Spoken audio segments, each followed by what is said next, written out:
Mais um conteúdo em podcast do Folha Enem, parceria da Folha de Londrina com o Colégio Marista. Professor Nilson Douglas Castilho, coordenador de ensino médio do Colégio Marista, e o assunto de hoje, matemática básica e o Enem. Professor, a gente percebe, e também já conversamos em outras oportunidades, da importância de se ter um bom ensino fundamental para quando chegar no ensino médio você tanto absorver os novos conteúdos, quanto também para não passar nenhum tipo de dor de cabeça quanto aquilo que você aprendeu 4, 5 anos atrás. O que dá para a gente pontuar a matemática dentro dessa questão do Enem e dos conteúdos que ela trabalha no seu caderno de provas?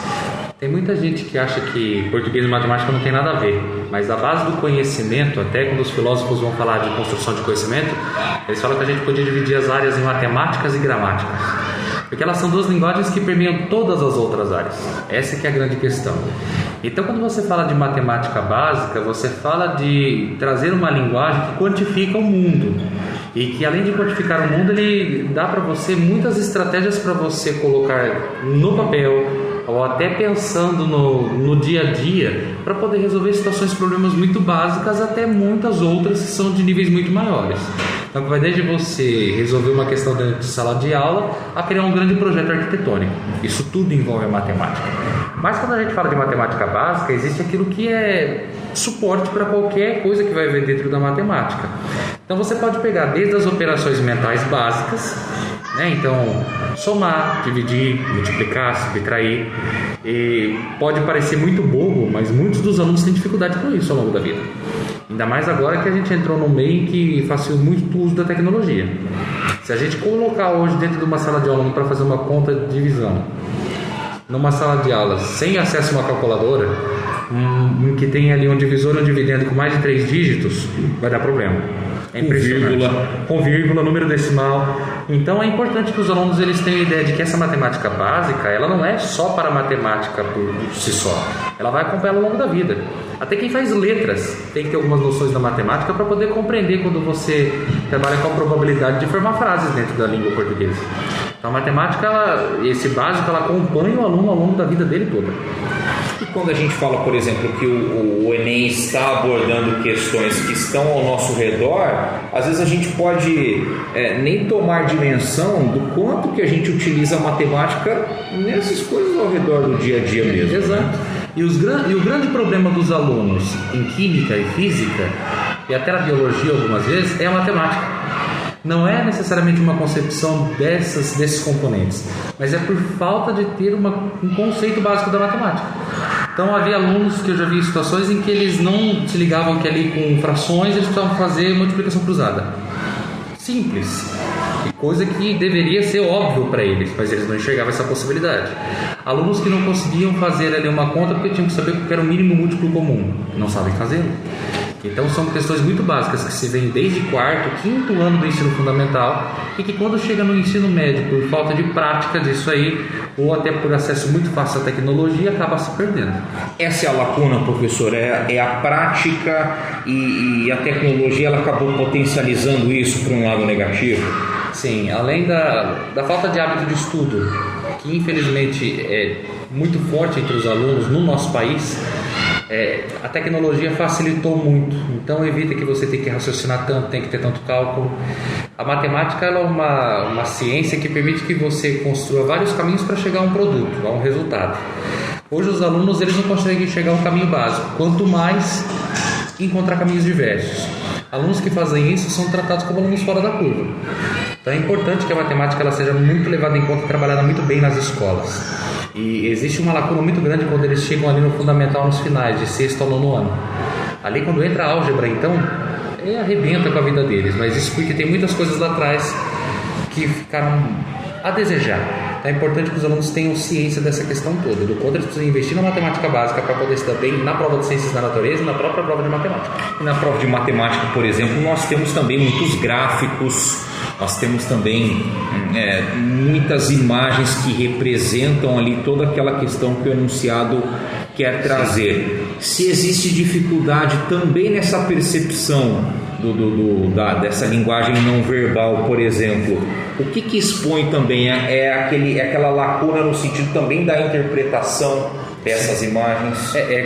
Como eu já tinha dito, então a linguagens, essas duas linguagens, a matemática e a gramática ali como um todo, a leitura como um todo, são base para qualquer conhecimento. Então não tem conceitos básicos da matemática. Também tem um problema sério de interpretação e de leitura.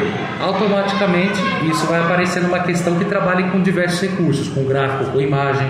E aí você tem que fazer essa associação, é algo desafiador para o aluno, porque ele não entende aquilo ali sozinho. Imagine articulado com outras áreas.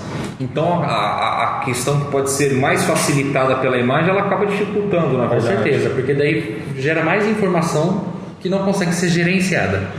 Então eu tenho muitas informações e não consigo gerenciar nenhuma delas. Então para onde eu vou? E isso acaba confundindo ainda mais o aluno. Entendi, vai acumulando as coisas então. Ao invés de, porque a quantidade de textos que você tem no item do Enem ou numa redação, os textos eles são para motivar, para fazer você levantar aquilo que você já deve ter trazido com você de aprendizagem.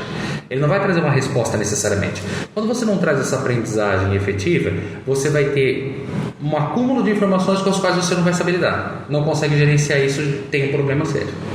E a partir do ponto ali daquelas operações mais básicas, isso acaba virando uma bola de neve? Sim, acaba virando uma bola de neve muito grande, porque, por exemplo, se você não sabe uma simples conta de multiplicação com números decimais, você vai ter dificuldade para fazer uma multiplicação cruzada quando você for fazer uma regra de 3.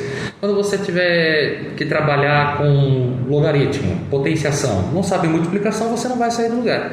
Então tudo isso tem que ser muito bem trabalhado lá desde muito cedo. E, por exemplo, no terceiro ano do ensino médio, acaba tendo um reforço, ou até mesmo no segundo e no primeiro ano também, ou isso parte mais do aluno? Como que é trabalhado isso de conteúdos, por exemplo, que você aprende na quinta e na sexta série? De modo geral, essa retomada sempre ela é feita. Enquanto instituição aqui no Colégio Marista, a gente opta por dar todo o conteúdo até a segunda série e o terceirão tem uma revisão, para que a gente possa fazer essas retomadas de lacunas que ficam ali evidentes. Mas é importante também ter momentos pontuais para esses alunos que apresentam uma lacuna muito grande. Então, tentar dar um tratamento personalizado dentro do possível para evitar essas lacunas ali, o que aí envolve um posicionamento institucional de cada colégio. E a gente percebe no Enem, por exemplo, da minha experiência com a prova, algo muito forte também com relação à estatística e probabilidade. É um dos pontos que mais você consegue abrir leque para ter um conteúdo maior sobre a disciplina, nesse caso a matemática? Sim, a estatística e a probabilidade ela cai muito forte no Enem. E o trabalho mais forte que é feito com esses dois campos aí é no ensino médio. Então acredito que o Enem também opta por isso, por pegar essa última parte da educação básica, por trazer isso daí de maneira muito forte. E até porque estatística e probabilidade é algo que facilita muito o nosso dia a dia, se a gente tiver os instrumentos da matemática para isso. A gente entender de probabilidade ajuda a gente a lidar com diversas situações, com organização, com logística, seja numa empresa, seja no nosso dia a dia. Então o Enem opta por isso, por ter mais proximidade com a realidade dos alunos. E a educação financeira, professor? Tanto vem se discutindo, o governo do estado, agora não me lembro se já tem batido o martelo quanto a isso, ou se ainda estão estudando.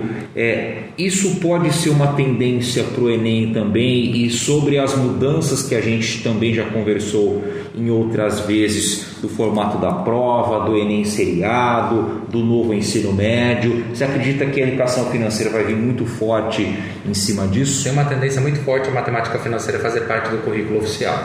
Por enquanto ela vem com essa ideia de itinerários, aquela parte opcional em que o aluno poderá escolher o que fazer no ensino médio, mas há uma movimentação muito grande para a educação financeira ser praticada dentro da escola. Eu acredito que ela virá com muita força, sim.